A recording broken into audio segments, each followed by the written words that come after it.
नमस्कार। राजस्थान समाचार में आपका स्वागत है। पेश है राजस्थान की खास खबरें। राजकुमार रौत के ब्लड सैंपल देने के बाद मदन दिलावर का नया बयान सामने आने से हड़कंप मच गया। आदिवासी समाज पर शिक्षा मंत्री मदन दिलावर के बयान के बाद सियासत में तेजी होती जा रही है। कल जयपुर में भारतीय आदिवासी पार्टी के सांसद राजकुमार रौत अपने डीएनए जांच के लिए ब्लड सैंपल देने पहुंचे। उन्होंने शिक्षा मंत्री के सरकारी बंगले के पास जाने का प्रयास किया, लेकिन पुलिस ने उन्हें विधानसभा के पास ही रोक दिया। इस दौरान आदिवासी समाज के लोगों ने शिक्षा मंत्री के खिलाफ नारेबाजी करते हुए उनके इस्तीफे की मांग की। 20 लाख युवाओं को मिलेगा रोजगार का अवसर। राजस्थान में कल 29 जून 2024 को रोजगार मेले का आयोजन किया गया, जिसमें सीएम भज्जूलाल शर्मा ने सरकारी नौकरी में चयनित युवाओं को अपने हाथों से नियुक्ति पत्र सौंपा। पिछले कुछ सालों से केंद्र में कई रोजगार मेले का आयोजन किया गया। इन रोजगार मेलों में सरकारी नौकरी के लिए चयनित कर्मचारियों को नियुक्ति पत्र दिया गया।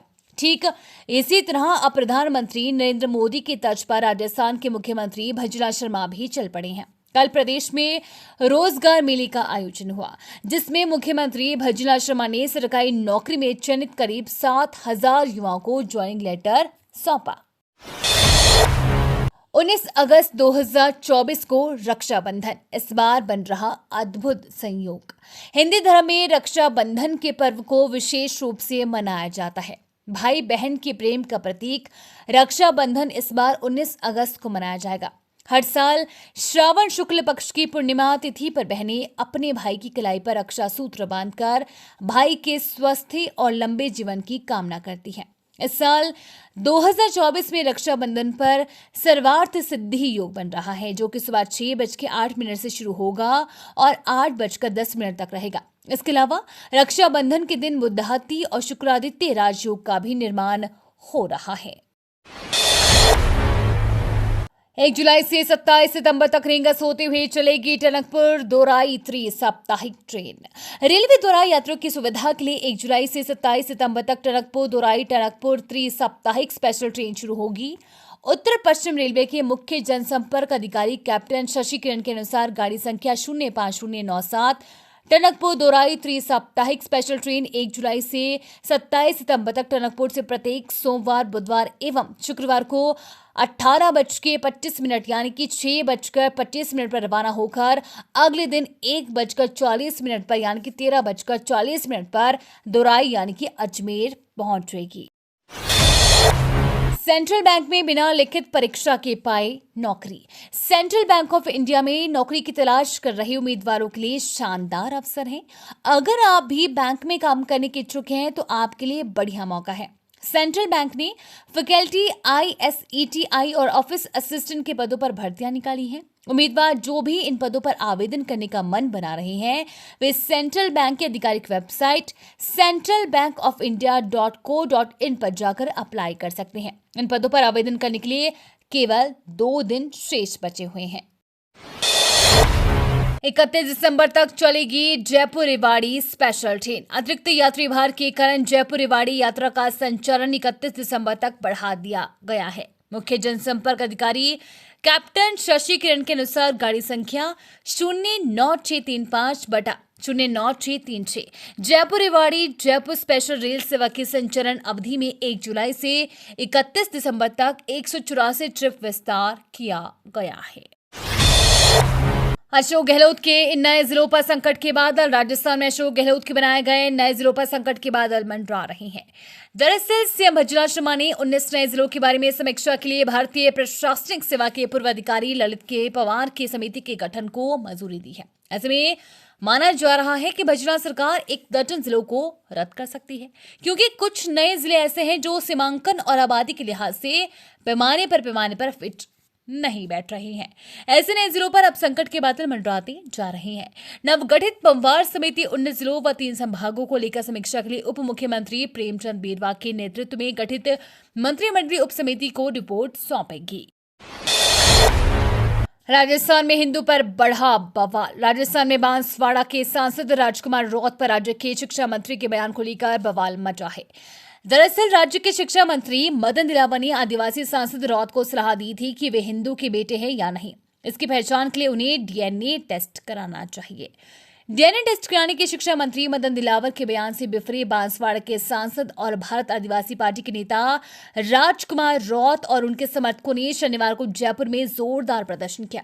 ये लोग अपने खून के नमूने लेकर शिक्षा मंत्री मदन दिलावर के घर की तरफ बढ़ रहे हैं।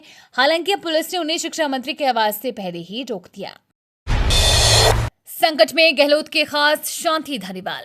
राजस्थान में पूर्व यूडीएच मंत्री शांति धारीवाल की मुश्किलें बढ़ सकती हैं। गहलोत सरकार में मंत्री रहे धारीवाल के एकल पट्टा प्रकरण की फिर जांच होगी।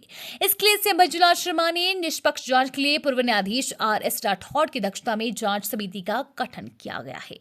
बता दें, हाल ही में एकल पट्टा प्रकरण में भज्जन सरकार ने धारीवाल को सुप्रीम कोर्ट की क्लीन चिट दी थी। अब सरकार फिर से नए सिरे से जांच कराने जा रही है। समिति में गृह विभाग के अतिरिक्त मुख्य सचिव एवं नगरीय विकास एवं आवासन विभाग के प्रमुख शासन सचिव इस समिति के सदस्य होंगे। 3 जून को सीएम भज्जूलाल 65 लाख किसानों को 650 करोड़ रुपए ऑनलाइन करेंगे ट्रांसफर। मुख्यमंत्री किसान सम्मान निधि योजना का आज 30 जून को टोंक के कृषि उपज मंडी प्रांगण में शुभारंभ होगा। सीएम भज्जूलाल 65 लाख से अधिक किसानों को 650 करोड़ रुपए ऑनलाइन ट्रांसफर करेंगे। सहकारिता मंत्री गौतम कुमार दक्ख ने शनिवार को बताया कि प्रदेश के मुख्यमंत्री भज्जूलाल शर्मा राजस्थान के किसानों के लिए मुख्यमंत्री किसान सम्मान निधि योजना का शुभारंभ करेंगे।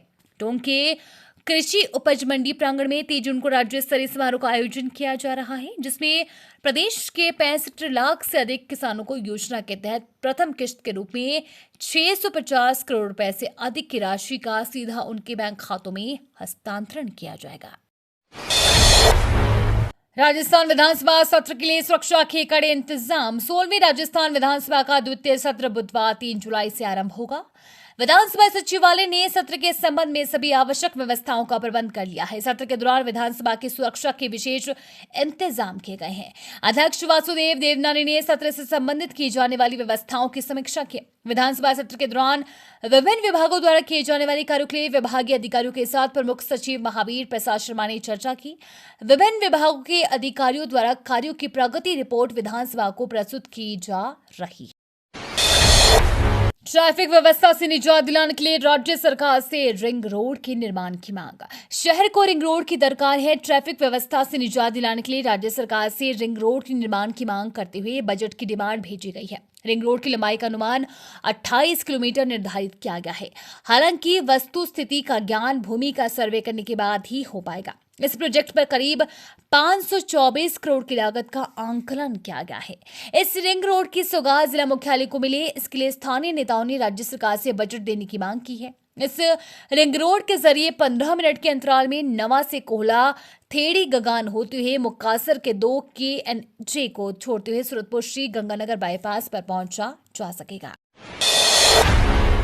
सरकारी स्कूलों के नए सत्र में 37,000 व्याख्याताओं की रहेगी कमी।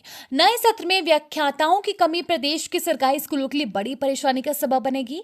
वरिष्ठ शिक्षकों के समय पर पदोन्नति नहीं होने व व्याख्याता पद से पदोन्नत हुए उप प्रधानाचार्यों के पदस्थापन से ये समस्या बढ़ेगी, जिसके चलते सरकारी स्कूलों को 37,000 से ज्यादा व्याख्याताओं की कमी से जूझना पड़ेगा, जिसका असर शिक्षण व्यवस्था के साथ नामांकन पर भी पड़ना माना जा रहा है। समस्या के समाधान के लिए शिक्षक संगठनों ने उप प्रधानाचार्यों के पदस्थापन के साथ ही वरिष्ठ शिक्षकों की पदोन्नति पर भी साथ करने की मांग की है। चंद्रयान 3 के बाद चांद पर कमाल करेगा चंद्रयान 4। भारतीय अंतरिक्ष अनुसंधान संगठन यानी कि इसरो एक बार फिर से अपने विज्ञान और तकनीक के अद्वितीय कारनामों से दुनिया को चौंकाने की तैयारी में है। इसरो के अध्यक्ष S सोमनाथ ने हाल ही में एक इंटरव्यू में बताया कि भारत 2040 तक इंसान को चांद पर भेजने की दिशा में तेजी से कार्य कर रहा है। उन्होंने बताया कि ये मिशन चंद्रयान मिशनों की अहम कड़ी होगी, जो भारत को अंतरिक्ष अन्वेषण के क्षेत्र में एक नई ऊंचाई पर ले जाएगा। राजस्थान में साइबर ठगों पर पुलिस की बड़ी स्ट्राइक। अलवर से सटे खैरथल जिले की तिजारा थाना पुलिस ने साइबर ठगों के खिलाफ बड़ी कार्रवाई करते हुए 24 ठगों को धर दबोचा है।